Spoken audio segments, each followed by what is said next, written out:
창문 같은 경우에는 아무래도 쿠페다 보니까 여기가 좁아요. 예, 이건 어쩔 수 없죠. 쿠페니까. 네, 패스하겠어요.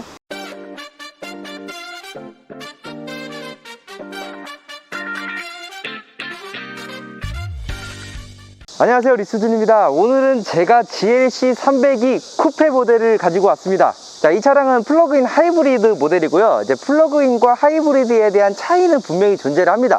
말 그대로 플러그인, 이 꽂는 게 있다는 거죠. 근데 렉서스 같은 차량들은 이제 완전 리얼 하이브리드이기 때문에 얘네가 자동적으로 한다는 거고, 벤츠나 BMW에서 나오는 플러그인 하이브리드 같은 경우에는 이 코드를 꽂을 수가 있어요. 양쪽에 대한 장단점이 확실히 나뉘는데, 렉서스 같은 경우에는 평균 연비가 굉장히 높습니다. 근데 이 친구들 같은 경우에는 이게 하이브리드가 이렇게밖에 안 나와? 할 정도로 연비가 그렇게 우수하진 않아요. 그 대신 한 30km, 40km 정도를 전기로만 갈 수 있다는 또 장점이 있습니다. 다만 에어컨 안 켜셨을 때예요. 하이브리드 쿠페 같은 경우에는 현재 8천만 원대 정도로 형성이 되어 있고요. 할인을 받으신다고 하시면 한 5, 6% 정도 받으셔가지고 구매가 가능하십니다. 근데 지금 GLC 자체가 모델이 변경된다는 소문도 있기 때문에 긴급 배정이나 이런 걸 좀 받으셔야지 받으실 수 있는 모델이고요.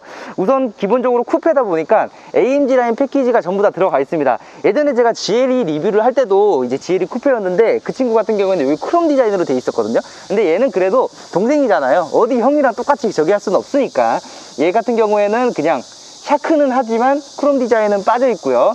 여기 같은 부분은 그래도 크롬으로 마감이 잘 되어 있습니다. AMG 패키지가 들어갔다 보니까 여기 그릴 또 촘촘촘촘하게 박혀 있고요. 이 또 SUV랑 고민하시는 분들이 되게 많으신데, 솔직히 디자인을 원하신다고 하시면 무조건 쿠페로 가셔야 됩니다. 그 대신 나는 공간 활용성을 좀 더 즐기고 싶다라고 하시는 분들은 SUV가 좋죠. 솔직히 제 기준으로는 무조건 쿠페입니다. 자, 또 벤츠 SUV의 특징이 또 옆모습이죠. 이 C필러 라인. 야, 이게 진짜 이 쿠페의 끝판왕이라고 볼 수가 있습니다. 실질적으로 보시면은 좀 더 우아하게 되어 있고요. 지금 AMG 라인 패키지가 또 들어가 있기 때문에 불가사리 휠, AMG 스포크 휠이 또 적용이 되어 있습니다. 휠은 19인치고요. 이 정도 사이즈의 19인치면 딱 적당하다고 저는 생각이 듭니다. 또 너무 크게 들어가면 또 언밸런스한 느낌이 또 있다 보니까 19인치 정도로 적당하게 잘 들어갔다고 보시면 됩니다. 하이브리드 모델이기 때문에 여기 EQ 파워라고 해가지고 여기 마크가 하나 달려 있고요. 사이드 스텝도 존재를 합니다. 예전에 GLC가 나왔을 때 사이드 스텝을 빼버려가지고 욕 엄청나게 먹었죠. 그때 이후로부터는 사이드 스텝이 다 들어와요. 왜냐, 아무리 낮은 차라도 사실상 이게 탈 때 사이드 스텝이 있고 없고가 차이가 아무래도 있거든요. 근데 GLC 300이 쿠페는 일단 포매틱이 들어가 있어요. GLC 라인은 포매틱이라고 보시면 되고요. 이 쿠페는 SUV랑 다르게 뒷부분 라인이 완전하게 달라요. 일단 트렁크 여는 것부터 다릅니다. SUV는 그게 따각따각인데 이 친구 같은 경우에는 벤치마크를 안으로 누르는 형식이거든요. 그리고 이 헤드램프 디자인과 이 전체적인 게 둥글둥글하게 생긴 디자인은 확실히 압승으로 GLC 쿠페가 훨씬 더 이쁩니다. 자, 그러면 트렁크 공간을 한번 봐야겠죠. 자, 제가 예전에 GLC 리뷰를 한번 찍었었어요. 그래서 조회수가 완전 잘 나왔거든요. 그래서 좀 복습이긴 한데 한 번 더 간단하게 말씀드릴게요. 안 넓습니다. 자, E 클래스 정도로 보시면 돼요. SUV인데도 세단이랑 비슷하다고 보시면 되고요. 이 비밀의 공간이 하나 있습니다. 이렇게 들어가요. 야, 이 정도면 네, 충분히 신발이나 이런 거는 충분히 넣을 수 있다고 저는 생각을 합니다. 야, 근데 이거 차박은 안 되겠다. 자, 전동 트렁크도 다 들어가 있고요. 이제 내부를 한번 들어가 보겠습니다. 네, 지금 GLC 300이 쿠페에 지금 내부에 들어와 있습니다. 일단 제일 눈에 보이는 거는 LCD 계기판이에요. 요즘에 LCD 아니면 또 싸구려 티가 나잖아요. 그리고 이 위에 레디라는 표시가 초록색으로 떠 있거든요. 이게 플러그인 하이브리드다 보니까 시동을 걸어도 걸렸나? 드르릉 소리가 안 나네 하면서 좀 헷갈릴 수도 있는데, 이 레디라는 버튼이 있다면 시동이 걸렸다 라고 보시면 되거든요. 그러면 이제 그때부터 출발하시면 됩니다. 그 딱 출발할 때는 되게 조용해요. 조용하게 가다가 어느 정도 속도가 올라왔을 때 딱 가솔린이 들어오면서 소음이 조금 발생을 하거든요.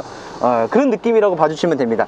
그리고 모드 설정에서 내가 전기로만 가겠다라고 설정을 또 해주시면 전기로만 또 갈 수가 있고요. 옵션 사항 같은 경우에는 뭐 반자율 주행도 똑똑한 반자율이 들어가 있고, 열선 시트도 존재하고, 메모리 시트, 전동 시트도 이 헤드레스트까지도 다 조절이 가능하고요. 그리고 쿠페 모델에는 일반 선루프가 적용이 되어 있습니다. 통풍 시트가 없다는 게 조금 아쉬운데, 아무래도 수입차다 보니까 그래도 근데 8천만 원짜리 정도인데 통풍 시트 정도 넣어줬으면 어떨까라는 생각이 조금 들기는 해요.